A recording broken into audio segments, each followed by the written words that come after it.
La clase encargada de gestionar los flujos de entrada es la clase iStream.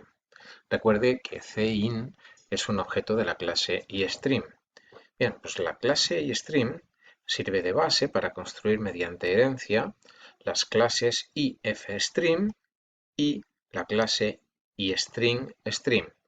Recuerde que cuando hablamos de los flujos de salida hablábamos de la clase OStream, que es por decirlo así, la hermana de iStream, y que a partir de la clase OStream generábamos o se construían las clases OFStream, hermana de IFStream, y OStringStream, hermana de IStringStream. Bien, pues todas las consideraciones que hicimos en su momento se pueden repetir ahora sin ningún problema. La clase IFStream es la clase que vamos a utilizar para gestionar flujos asociados a ficheros y la clase iStringStream es la clase que vamos a utilizar para gestionar flujos asociados a cadenas de caracteres.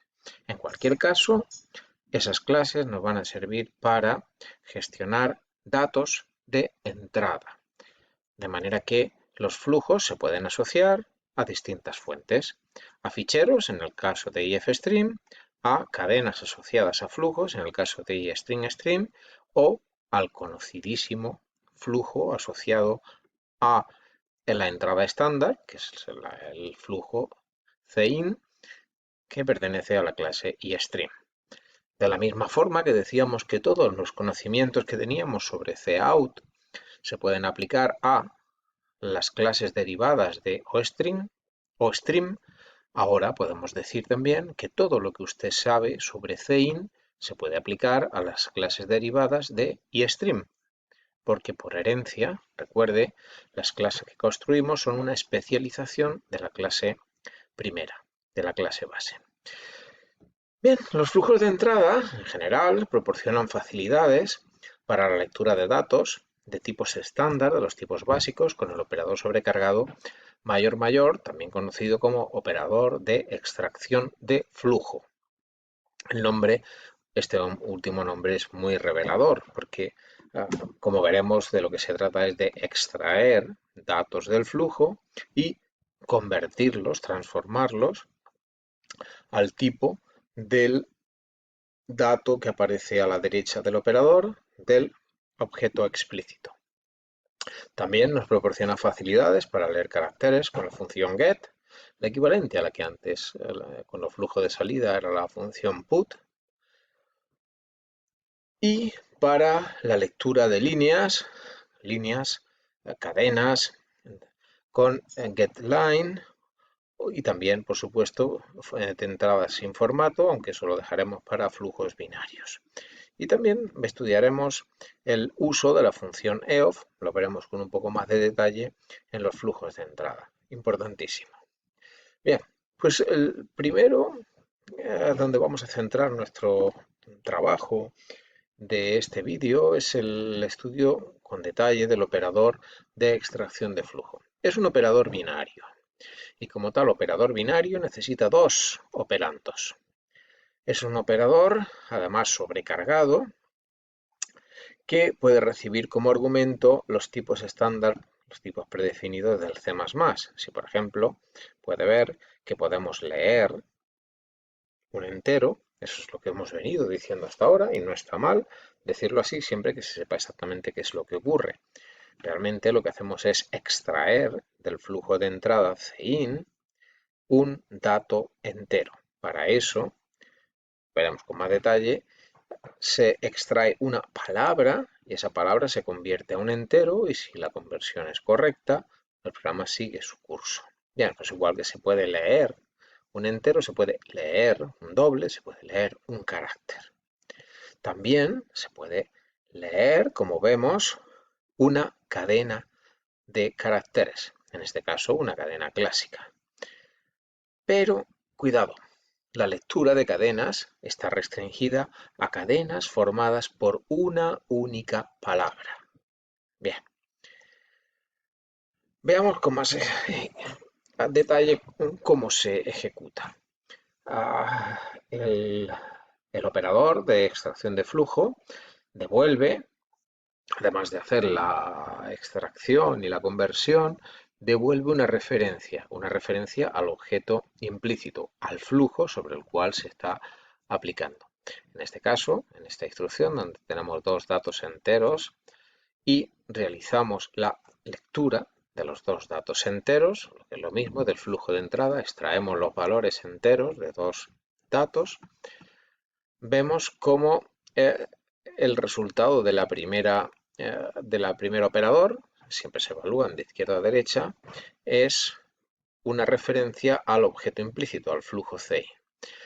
Por lo tanto, esta instrucción, la que estamos marcando ahora, extraerá del flujo de entrada una palabra, convertirá esa palabra a un valor entero y si todo es correcto, continuará. Bien, supongamos que introdujimos el valor 22, ese valor está en el buffer de entrada, se extrae esa palabra y se almacena en el número entero 22.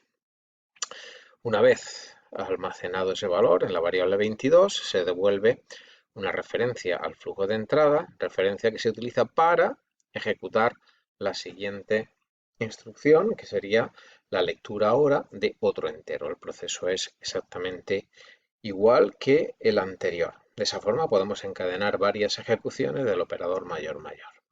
Pero recuerde que el funcionamiento de este operador es en base a palabras, entendiendo que una palabra es un conjunto de caracteres separados o delimitados, mejor dicho, por separadores, o sea, por el espacio en blanco, tabuladores, saltos de línea, los caracteres separadores. Bien, pues en este caso puede ver que si ante la ejecución de esta instrucción, si escribimos 22 espacio en blanco 66 y pulsamos la tecla Enter para que los datos puedan procesarse del buffer de entrada, este espacio en blanco que separa al 22 y al 66 es el que delimita el final de la primera palabra y el inicio de la segunda palabra. Y por lo tanto pueden distinguirse, separarse, procesarse de forma diferente estas dos sucesiones de caracteres y la primera palabra convertirse al primer entero y la segunda convertirse al segundo entero. Por lo tanto, el ámbito de actuación de este operador, no lo olvide nunca, es la palabra. Por lo tanto, es un candidato magnífico cuando tengamos que procesar cualquier sucesión de caracteres procedente o que esté alojada en cualquier flujo y ese procesamiento se haga a nivel de palabra. Bien, si la conversión es correcta, si se puede convertir el número en el tipo que se espera en la parte derecha del operador, todo va perfectamente.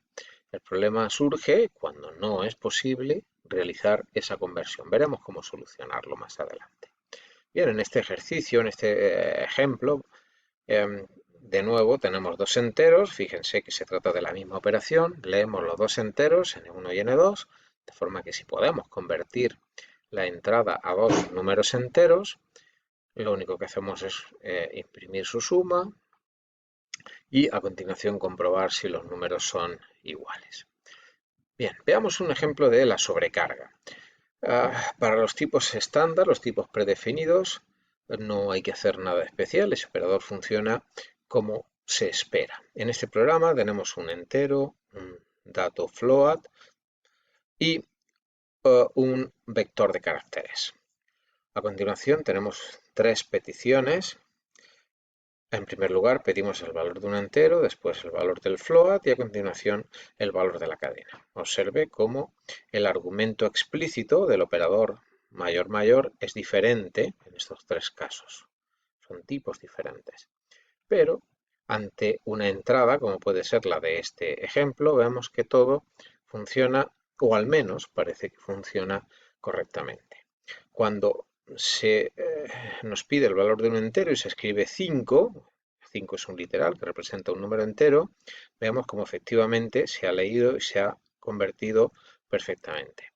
A continuación, cuando se pide el valor del real, exactamente lo mismo. En cambio, observe qué es lo que ocurre cuando se nos pide el valor de la cadena. El usuario escribe una, espacio en blanco, cadena, enter, pero solamente se muestra la primera palabra de la cadena.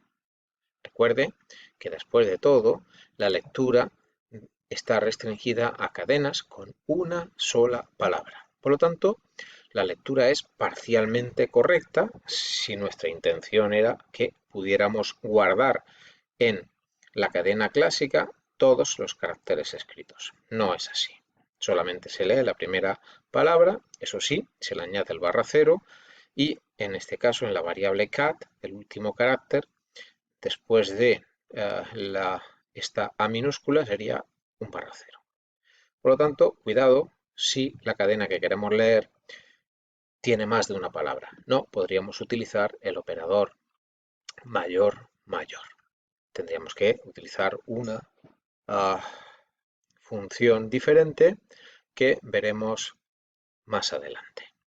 Por lo tanto, el operador mayor es un operador útil para realizar entradas sencillas, pero desde luego debemos profundizar un poquito más en su uso para asegurar que nuestros programas son robustos. De nada sirve escribir programas de este tipo donde decimos introduzca el valor de un entero. Vale, bien. Y si el usuario introduce un valor que no es entero, ¿cómo comprobamos la corrección de esta lectura?